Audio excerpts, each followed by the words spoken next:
Hi guys, welcome to a random Los Angeles rooftop where we will be answering a few of your questions today.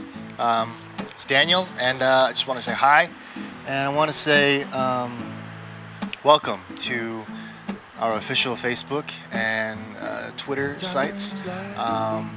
Yeah, I'm happy to be on it. I'm excited. I don't really know how to use Twitter yet, but I'm catching on. And yeah, I'm really excited to talk to you guys. So just know that it is me, and this is my team, Team Daniel. So welcome. Katie. Katie's asking my favorite cities and why. Let me think. New York is one of them. New York is definitely one of my favorite cities. How much I love a city kind of depends on the group of friends I have in that city. And New York, I just have a ton of friends there, and I have a history there. I used to have a band there. Spent a lot of time, walking the streets of New York, riding in taxis, going to restaurants, and just there's such a great energy in that city. And when you're in New York, you know you're in New York. And the ironic thing is that for me and for a lot of people I know, when I first moved there, I didn't really like it for the first few months. It was overwhelming. It was, New York's got that New York thing, kind of smelly sometimes, kind of dirty. It's in your face. It's New York. But yeah, then one day I think I left for a trip to the West Coast, and I went back and I realized how much I'd missed New York and how important that city had become to me. So definitely New York one.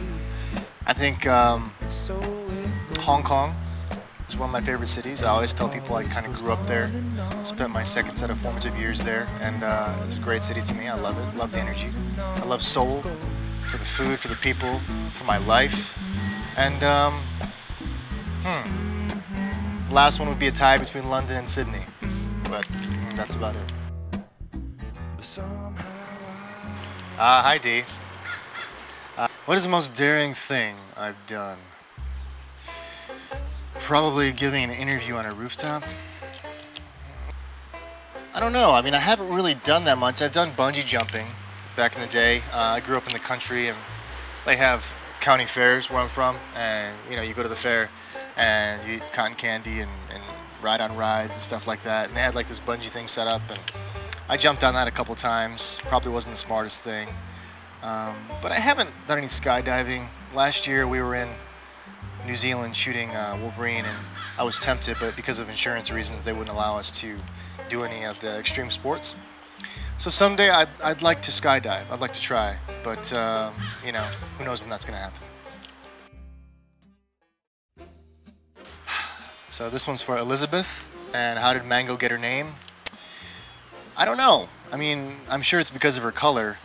She had the name before I received her from a friend of mine, and to be honest with you, Elizabeth, I didn't like the name. I thought, I'm a very manly guy. I wanted a dog with a cool female name, and I just kept trying to think of like words that I could use to, instead of Mango, that would be the same for her. It would sound the same. So I was like, maybe I should name her Bongo or Dongo or something, and it didn't work. And you know what? Mango stuck, and it just fits her.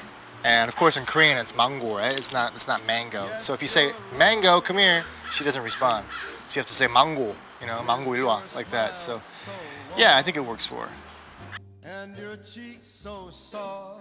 Random question from Connie: would you rather eat 8 lemons, peel and all, or a whole jar of mayo? Connie. Well, Connie, what do I think? A whole jar of mayo. I'd do the lemons, because I would just feel like if I had a whole jar of mayo, I'd be at the gym for like 6 days straight afterwards. I don't know if I could get the lemons down, but I'd give it my best shot if that was my only option.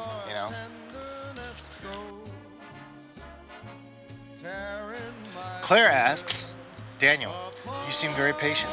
So what drives you crazy? What drives me crazy?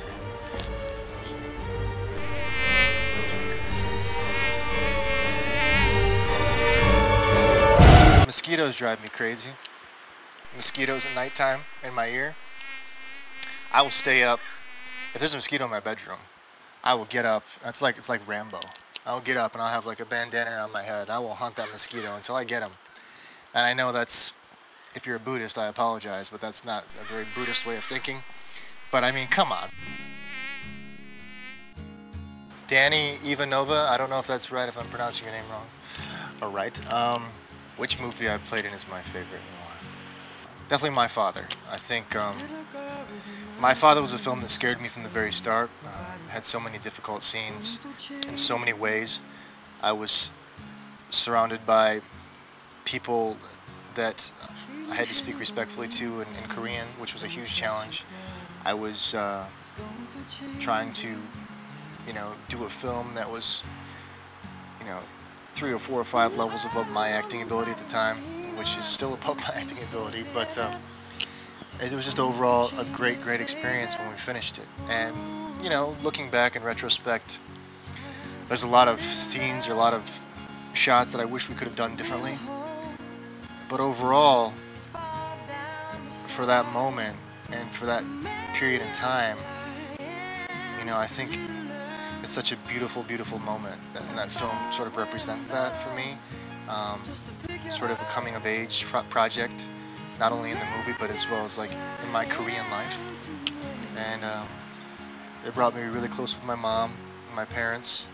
And it brought Aaron Bates joy, for him and his family. And it was just overall a very positive film in the end. And it was a great experience, and I'm happy I did it. All right, everyone, I want to say thank you so much for sending your questions. Keep sending them in. We are going to do this on a regular basis. It's fun for me. I really enjoy it. I just enjoy getting to know you guys. And then, yeah, rest assured it's finally me, so you're talking to the right guy. Anyway, also this Saturday at 8 p.m. on CBS is the re-premiere of Three Rivers. So if you're at home, which it's Saturday night, so you probably won't be, but if you are, check it out. It's 8 p.m. Eastern, which would be 5 p.m. Pacific time. Yeah, watch Dr. David Lee do his thing.